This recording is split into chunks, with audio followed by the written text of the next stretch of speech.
Rodrigo! Oh my God! Oh my God! O caminho que eu acho que é aquele que é o mais famoso, digamos, é o francês. O que tu vens lá pelas montanhas, e esse é o mais... Sim. Os Pirineus, exatamente, porque esse, segundo se diz, foi aquele que realmente Santiago passou. Okay. E esse é o mais, digamos, o mais falado. E foi essa motivação de um livro que eu li há anos, que é o livro de O Diário de um Mago, do Paulo Coelho, que fala da peregrinação até Santiago de Compostela. Eu nunca mais me esqueci disso, e quando a minha prima falou, eu disse, temos que ir, porque eu tenho isso na cabeça desde adolescente. Pois, e o que me suscitou curiosidade foi o filme, aquele filme o The Way, o Caminho, exatamente. 2011, e perceber, esse filme é engraçado porque as personagens todas que embarcam nesse caminho, todas têm motivações diferentes. Exatamente. Um quer deixar de fumar, o outro quer perder peso, o outro vai percorrer o caminho que o filho dele, entretanto falecido, exatamente. tinha feito. O outro é o escritor que está ali num bloqueio criativo. Exatamente. Está ali à procura de ideias para o livro dele. E esse filme também gostei bastante. É verdade, eu também já vi esse filme. E vi depois de ter feito o caminho, que é curioso. Yeah. Então, pegando na história desse filme, pessoas diferentes terem motivações diferentes, quais são as razões que tu achas que levam as pessoas a entrarem nessa aventura? Olha,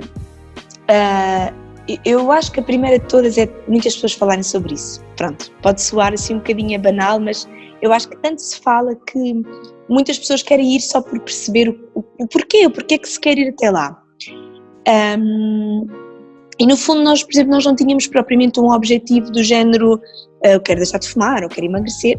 Não, nós queríamos mesmo passar por essa aventura. E eu, no meu íntimo, achei que, porque eu ouvi muitas pessoas que diziam que espiritualmente se sentiriam de outra forma. Então eu levei esse motivo comigo, esse mote para a minha viagem. Foi toda uma parte espiritual de introspeção. E se falares com a minha prima, ela vai-te dar outro motivo. Ela talvez tenha ido um pouco mais pelo lado mais católico, a questão de rezar, essas coisas todas, porque às vezes no caminho decidíamos rezar, porque não sei te explicar, dava essa vontade, mas eu vou muito num lado espiritual. Para mim foi toda uma motivação espiritual e sinto que essa introspeção estava-me a fazer muita falta. E de facto tu vens de lá com outra luz, não sei-te muito bem explicar, não é palpável essa sensação. E acredito que todos que por lá passam vêm de lá com essa sensação. Porque tu só andas, isto é parvo, mas tu andas por riachos, por pedras, por floresta, por terras, vês uma fábrica também, mas vês um prédio, só que tu só andas, tu não pensas em mais nada. Foi a melhor semana daquele meu ano, ou se calhar dos meus últimos 3 anos quase, porque tu simplesmente não pensas em nada, não há nada que te preocupe, não há nada que te aflige naquele instante. E eu acho que tu vens de lá com essa sensação, que quando voltares a ter um problema ele vai ser mais leve. Sim, também porque se calhar te afastaste das tuas rotinas e da civilização, não é? Por ser pela natureza, se calhar também facilita isso. Sim, muito. É muito bonito mesmo. É uma inspiração, o som da água, que tu às vezes nem vês onde é que está, mas ouves a água, os passarinhos, o cheiro, não é? O cheiro da natureza, da terra, da água. Quer dizer, não é o cheiro da água, mas aquilo tudo ali te envolve de uma forma que todas as sensações estão à flor da pele e tu estás contigo, porque apesar de eu ir com a minha prima, houve muitos momentos que nós íamos caladas e estava tudo bem, porque fazia todo o sentido irmos a pensar naquilo que cada uma queria pensar. Sim. E eu acho que as pessoas devem fazer mesmo por isso. Se tu procuras algo, se tu procuras encontrar talvez uma resposta, se tu procuras um ânimo, acho que um caminho como este, nós agora estamos com vontade de fazer o caminho para Fátima, mas eu acredito que seja diferente. Acredito que não é a mesma coisa, acho que aquele caminho é mágico. E o chegares lá, e outra coisa que eu depois não disse, depois da missa, Então nós temos acesso a poder tocar no Santiago, na imagem do Santiago e agradecer. É tudo muito rápido porque as filas são realmente imensas, pronto, só vais, tocas e vens e quase embora. E uma coisa super estranha, isto realmente é só mesmo quem passa lá, ele está de costas quando tu passas, portanto ele está de frente para a nave da catedral, mas ele está de costas para ti porque nós passamos por trás. E então tu tocas nas costas dele onde está uma concha com pedrinhas. E isto é ridículo, mas eu acho que só mesmo quando tu passas por sítio destes que chamas fé. Mas pelos poucos segundos que eu toquei lá e só tive tempo de dizer obrigada, aquela pessoa parece real. Aquela sensação parece real. Isto é muito estranho e até as pessoas vão dizer, estás maluca, mas a verdade é que vives aquilo de tal intensidade que de facto agradeces ter conseguido aquilo e acho que vens dali com outra força, vens dali com uma sensação de que tudo é possível. E olha que nós só fizemos 122 km, nós conhecemos o José António, dito em português, mas que é o maior peregrino do mundo, nós tivemos o privilégio de o conhecer, deixa-me dizer, eu acho que foi em Caldas de Reis. Porquê? Este senhor, conto rapidamente a história, este senhor era marinheiro e naufragou e teve muitos meses no hospital e ele prometeu que se voltasse a andar, que ele ia a todos os sítios de culto do mundo. Então ele foi a Jerusalém, ele foi a Fátima, ele foi a Santiago de Compostela, todos os sítios onde se vai a pé, ele foi. Ele nunca mais voltou a andar de barco. É uma coisa que ele prometeu que jamais faria. Ele jamais faria isso, ele não voltou a andar de barco. Então, exatamente. Então é o José António, vou dizer em português para não dizer mal a pronúncia em espanhol, e ele agora é voluntário nos albergues. E ele já fez milhares de quilómetros a pé. Imagina, se ele estava em Santiago de Compostela, ele veio a pé de algum lado. Ele não voltou a pegar num carro, ele não anda à boleia de ninguém. Ele fez milhares de quilómetros a pé. Todos os sítios de peregrinação do mundo ele foi a pé. E ele estava lá a contar-nos a história, ou seja, 122 km para ele era tipo vontade de rir, não é? Sabes? Ridículo, estás a dizer que andaste 122 km. Mas a verdade é que ele era humilde o suficiente para te dizer ainda bem que o fizeste. Sim. Não tiveste que fazer milhares de quilómetros. E passares por estas pessoas, depois conversas com pessoas de todo o mundo, porque lá estavam pessoas de todo o mundo, espanhóis, alemães, ingleses, e tu falavas, e mesmo que não fazes as línguas, há toda uma comunhão. E a sério, e eu quando descobrir como é que não faço bolhas eu vou voltar, apesar de que eu já comprei uns ténis novos e no outro dia, agora aos domingos nós caminhamos também, fiz 11 km e não fiz nenhuma bolha, portanto acho que as minhas preces estão a ser ouvidas para poder um dia voltar, porque espiritualmente foi o mote. Vou-te dizer, agora só assim dando uma à parte, em 2018 eu fiz um voluntariado em Moçambique. Em 2019 eu inscrevi-me num curso de desenvolvimento pessoal que tem uma parte espiritual incluída. E o mote foi a minha ida a Santiago de Compostela. Quando me perguntam quando é que alguma coisa mudou na minha vida, garantidamente foi essa viagem. Foi ali um interruptor que se ligou dentro de ti. Sem dúvida. Um caminho mesmo muito pessoal. Mas olha lá, apesar de ser uma experiência muito pessoal e muito íntima, certeza que isso também reforçou a tua relação com a tua prima. Portanto, sim, as companhias de viagem também se calhar é muito importante, não é? Sem dúvida, nós sempre tivemos uma boa ligação, mas depois chegas a uma fase também adulta que às vezes não estás tão próxima, pronto, somos próximas como primas, mas às vezes isto foi de facto uma grande aventura para nós as duas, foi muito interessante e durante o caminho havia momentos. E lá está, como ela também não tinha bolhas, tinha mais facilidade em caminhar a dada altura, mas por exemplo eu tinha alguma dificuldade nas descidas porque eu tenho uma pequena lesão no joelho e as descidas íngremes são difíceis para quem, não é, estás ali a esforçar o joelho, e ela era nas subidas, então era muito engraçado porque ela descia à sua velocidade e esperava por mim e eu subia à minha velocidade e esperava por ela e realmente eu via pessoas com mais grupos maiores. Havia pessoas sozinhas, isso confesso que não teria essa coragem, mas acho que duas é a medida certa e realmente a nossa amizade ficou bastante reforçada porque nós a partir dali tornámos-nos muito mais unidas e partilhamos muito mais coisas, realmente foi uma viagem mesmo muito, muito especial. para as duas e não esquecemos, sabes, não dá, nós sempre que estamos juntas, ao volta e meia falamos e vai ser uma coisa para a vida, jamais vamos esquecer. Ok, muito bom. Olha, e outra coisa, o símbolo oficial do caminho é a vieira, não é? Essa conchinha. É a vieira, a conchinha. Sabes se é por alguma razão em especial? Sim, porque o Santiago passou pelo mar e ele próprio transportava uma concha e foi por isso que ficou o símbolo.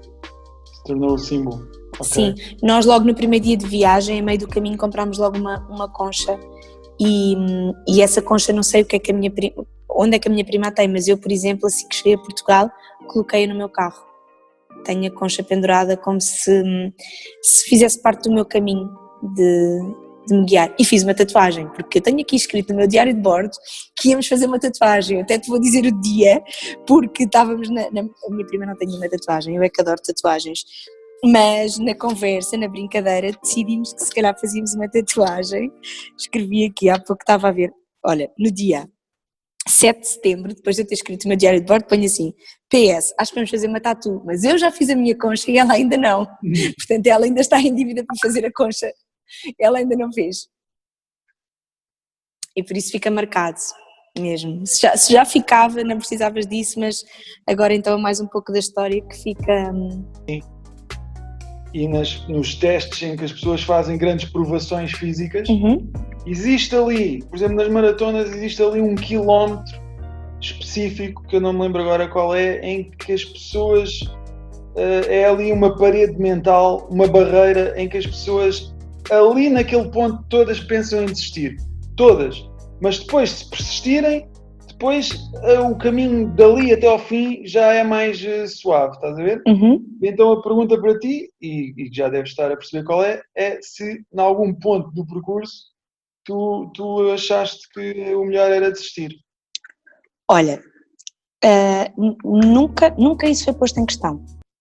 Nunca mesmo. Por mais que nós tivéssemos dificuldades, nós decidimos que íamos até ao fim. A não ser que perdêssemos uma perna ou qualquer coisa, mas isso nunca estava em questão. E como te disse, houve apenas um dia, que foi foi o 4º dia de caminhada, em que tivemos que fazer 23 km e por volta dos 10 km eu tinha tantas dores musculares e derivado a compensar as bolhas, que eu tive que parar e disse à minha prima, vai andando porque eu não consigo, eu tenho que parar, eu não consigo, eu não te quero atrasar. Mas não estava em questão eu não ir, eu só não sabia como é que eu ia, porque eu tinha tantas dores, que as lágrimas vieram-me aos olhos, a sério. Mas não estava em questão o desistir, eu só não sabia como é que eu ia lá chegar e faltavam 15 km, ou 13 km neste caso. E não me perguntes, mas eu fui. Pois. Porque a fé mexe tudo. Tens ali forças dentro de ti que desconheces. Com certeza. E todas as manhãs, como eu te disse, nós estávamos só um bocadinho doridas. Assim que davas 2 ou 3 passos, parecia que nada tinha acontecido. Eu te garanto que se nós estivéssemos em Mem Martins e tivesse que me levantar às 6 da manhã para andar, não sei se ia uma semana inteira seguida, sabes? Mas ali acho que não há mesmo essa hipótese. Tu podes sentir um momento em que tens uma grande dor, que eu senti, eu penso que a minha prima nunca chegou a sentir, tinha dores nas pernas, mas o facto de não ter bolhas fez diferença, mas aquele foi o meu único momento que eu só pensei, como é que eu vou conseguir? Não se põe em causa desistires, porque tu estás a meio de um caminho, tu ou vais para a frente ou andas para trás, não é possível desistir porque estás no meio da floresta ou do caminho, não é possível desistir. E isso não estava em questão, a minha dificuldade mesmo era o que é que eu vou fazer para ultrapassar isto. E olha, foi andar. Mas é a tua mente. Eu acho que é aquilo que as pessoas chamam mesmo de fé, que nesses instantes não é palpável, mas que te faz ir mais além. Pois, nem pensavas, por exemplo, hoje paro por aqui e depois amanhã faço 5 km a mais, por exemplo? Não, porque não havia sítio onde parar, estás no meio da natureza. Pois, não tens hipótese. Não tens hipótese, nem que vás de rastos, não tens hipótese, sabes? Não... É verdade, nem que vás de arrastar, nem que fosses de gatas, eu até poderia parar se calhar dali a 5 km e arranjar uma solução, imagina, se isto fosse uma coisa grave, se calhar conseguia a dada altura arranjar uma civilização, digamos, e vais de carro. Mas naquele instante onde eu estava, isso era impensável. Porque estavas mesmo no meio da natureza, não tens outra solução. E pronto, esperei um bocadinho, não me lembro se massagei os pés, se pus mais um penso, sei lá. Respirei, se calhar comemos qualquer coisa e seguimos. E pronto. E uma coisa muito engraçada, que isto também tem mesmo a ver com uma parte espiritual, se quiseres dizer, nós sempre tivemos uma borboleta que nos acompanhava no caminho. Obviamente que não havia de ser a mesma borboleta, mas naquele instante em que nos pudéssemos sentir um pouco mais cansadas ou no instante em que íamos mais para dentro de nós, aparecia uma borboleta. E de vez em quando eu estou assim em dias, sei lá, que posso não estar assim tão na minha melhor energia ou no meu melhor humor, se for até à natureza é curioso que passei a ver muito mais borboletas desde que vim de Santiago. Isto pode ser um bocadinho assim, místico, mas...